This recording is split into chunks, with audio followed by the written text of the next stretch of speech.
Frères et sœurs, c'est un vieux proverbe italien bien connu, traduttore, traditore.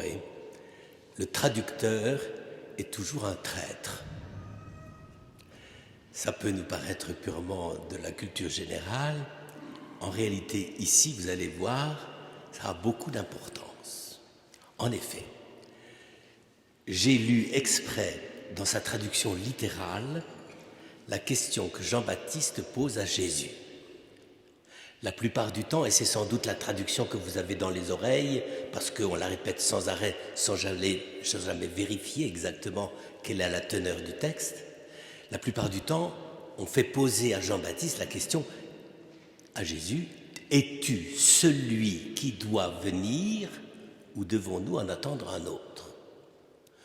Vous voyez tout de suite pourquoi on a choisi cette traduction qui est de la fantaisie, parce que ça paraît plus cohérent de dire, voilà, est-ce que tu es celui qui est conforme à toutes les prophéties et à toutes les prévisions, de telle sorte que quand tu arrives, nous puissions t'identifier.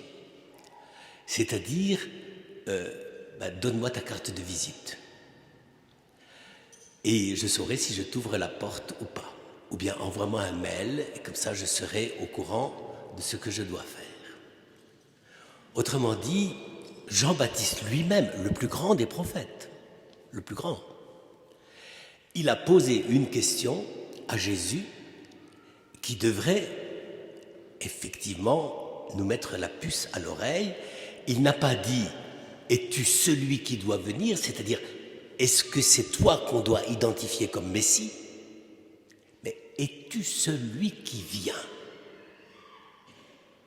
Évidemment, à travers cette simple différenciation du présent ou du futur, c'est toute la conception même de la venue de Jésus et de Noël.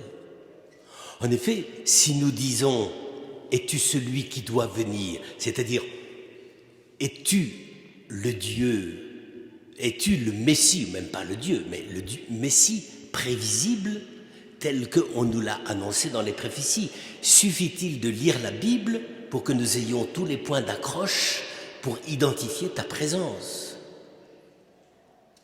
On ne se rend pas compte, mais nous réagissons toujours comme ça.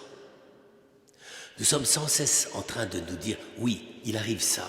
Ça vient de Dieu, ça vient pas de Dieu. C'est correct, c'est politiquement et religieusement correct ou ça l'est pas ?» C'est-à-dire, nous sommes, encore plus dans la religion que dans le reste de la vie, obsédés par l'idée d'identifier qui es-tu toi qui dois venir. Est-ce que tu réponds à mon attente? Mais précisément, Jésus ne joue pas ce jeu-là, il ne mange pas de ce pain-là. En effet, quand on dit « Es-tu celui qui doit venir ?» j'allais dire, on joue à cache-cache. Tu es caché, on ne sait pas qui tu es, mais est-ce que tu vas ouvrir la porte et nous faire éclater de rire en nous montrant qui tu es? Là, évidemment, dans cette manière de faire, Dieu serait celui qui vient, je ne dis pas jouer, mais dire « ça y est, vous savez qui je suis, et donc vous pouvez m'identifier. » Mais précisément, il vient, c'est-à-dire il ne se laisse pas saisir avant, il ne se laisse pas prévoir, il ne se laisse pas intégrer dans un projet que nous aurions. Il ne se laisse même pas intégrer dans ce projet le plus étonnant qui est celui que depuis des siècles l'humanité fait au sujet de Dieu. Dieu est le Tout-Puissant, l'immobile, l'inébranlable, le fixé à tout jamais, le grand ordinateur géant qui a son plan sur toute l'histoire de l'humanité et qui est fixé à tout jamais.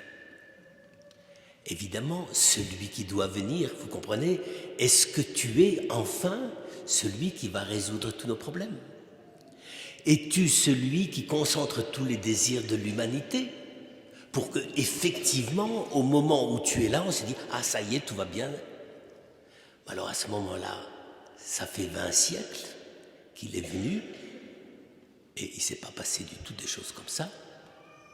Il y a toujours eu des conversions individuelles, il y a toujours eu des moments de recherche personnelle, il y a toujours eu des moments d'inquiétude, mais on ne peut pas dire qu'il y a eu un moment dans lequel tout d'un coup tout le monde s'est dit « ça y est, c'est lui, il est là ». Non, rien de tout ça. Quand on va fêter Noël dans 15 jours, en réalité, il n'y en a que quelques-uns qui seront là à la crèche, les parents et les bergers. Ça veut donc dire que celui qui vient ne vient pas simplement, ou disons brutalement, comme ce que l'humanité prévoit. Ça a d'ailleurs un gros avantage, c'est que si c'était ce que l'humanité prévoit, mais j'allais dire, il y a plein de manières de prévoir ce que Dieu peut faire pour l'humanité. On passe notre temps, très souvent, à faire des projets pour dire voilà ce qu'il faudrait faire. Il n'y a qu'à Faucon. On peut avoir un Dieu, il n'y a qu'à Faucon. C'est pas si mal un Dieu, il n'y a qu'à Faucon. Ça résout tous les problèmes. Et surtout, ça explique pourquoi j'ai raison et que les autres ont tort. Mais précisément, il n'y a pas de Dieu comme ça. Il n'y a pas celui qui doit venir parce qu'il faudrait qu'il fasse ça. Si il était uniquement celui qui doit venir, nous aurions déjà mis sur lui, sur son existence, sur la manière dont il doit agir vis-à-vis de nous, un tel programme que, sans nous en rendre compte, nous ferions de celui à qui on reconnaît la toute-puissance, de pouvoir agir sans limite, ce serait déjà nous qui lui prescrivons les limites de la façon dont il doit venir. Précisément, il n'est pas celui qui doit venir. Dieu ne nous doit rien, nous lui devons tout. Donc il ne nous doit rien, il ne nous doit même pas sa venue. On peut toujours essayer de dire, bon ben, après toutes les bêtises qu'avaient fait Adam et Ève en mangeant des pommes, il fallait effectivement que Dieu intervienne. Bon, ça c'est la solution facile, n'est-ce pas? Ça demande d'ailleurs quelques précisions. Mais il ne doit pas venir parce qu'il y a eu le péché. Il est venu et il y a eu le péché. Mais au lieu de dire, voilà, je viens réparer la difficulté et la misère et la détresse dans laquelle vous vous êtes mis, il dit simplement, et c'est Jean-Baptiste qui d'une certaine façon pose la question de façon très précise, es-tu celui qui vient?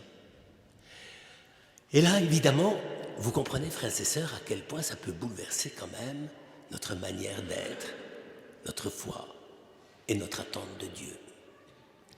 Si nous attendons Dieu comme celui qui doit venir, on ne se rend pas compte, mais dans ce simple petit mot, tu dois venir, nous avons déjà posé à Dieu tout un ensemble d'obligations, de principes, de manières de penser qui correspondent à notre attente. Et d'une certaine façon, nous ne lui avons pas laissé la possibilité de venir. Il n'y a rien de pire pour un enfant que de vivre, de naître et de vivre dans une famille où les deux parents attendent qu'il soit polytechnicien ou polytechnicienne. C'est terrifiant. Tu feras comme papa, tu feras polytechnique. Mais vous vous rendez compte? C'est terrible. L'enfant ne pourra jamais venir à la vie. Il ne pourra jamais venir à l'initiative personnelle. Il ne pourra jamais advenir à la liberté. Alors, est-ce que, effectivement, nous ne sommes pas sans cesse devant ce danger, j'allais dire, de dire à Dieu, ben, quitte à faire, voilà comment tu dois venir. Alors, si c'est pas ça, on en attend un autre. Frères et sœurs, je crois qu'il faut réaliser cela. Les chrétiens ne sont pas ceux qui ont inventé ni imaginé un Dieu absolument immuable, insaisissable, au-delà de tout, sur lequel on ne peut rien. Ça, c'est une certaine façon de voir les choses. La plupart du temps, ce Dieu-là arrive à une seule solution, c'est que, vu tout ce que les humains attendent de moi, eh ben, ça ne sert à rien que je vienne, ils ont déjà toutes les solutions. Et si vous y réfléchissez un instant, c'est peut-être un des drames de notre modernité. Nous avons tellement bricolé dans notre tête des plans pour que Dieu agisse, qu'il se fasse accepter, qu'il nous convertisse et qu'il soit là, présent, et que tout le monde soit d'accord, qu'en réalité, il doit se dire de temps en temps, je ne peux même pas aller chez eux. Qu'est-ce que je peux leur apporter? Ils ont déjà tout sous la main. Ils se sont inventés tous les problèmes, toutes les manières de les résoudre qui parodient ce qu'ils ont appelé ma toute-puissance. Mais qu'est-ce que je peux leur apporter de plus? Or, c'est précisément ça la question et la réponse. Je ne peux leur apporter qu'une seule chose. Je viens. Est-ce que nous avons déjà simplement vérifié ou réfléchi à ce que veut dire ce mot « venir » ? Dieu accepte de venir.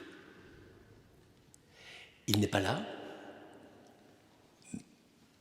il s'approche, mais nous ne sommes pas les maîtres de sa manière à lui de s'approcher.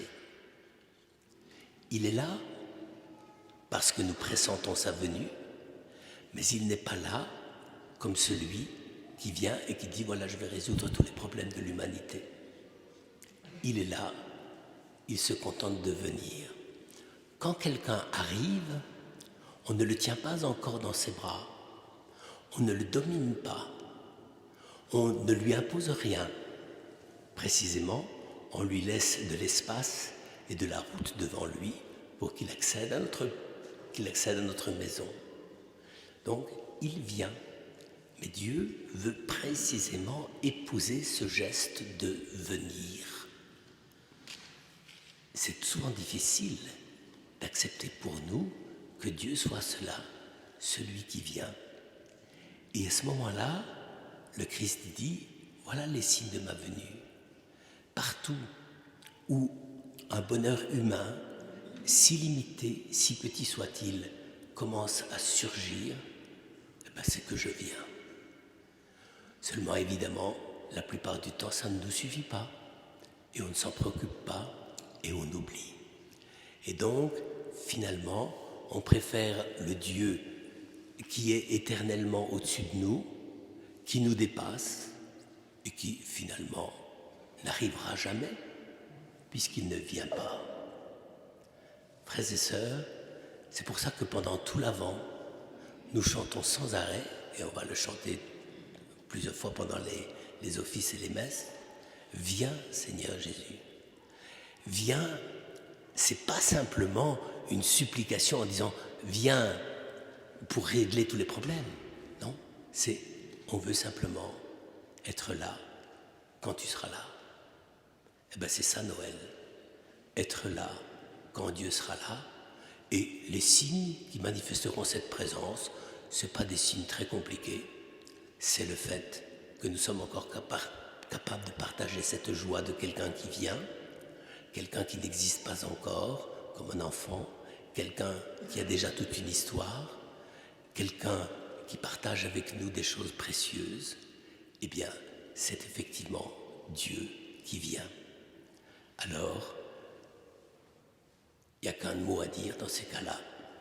Bienvenue.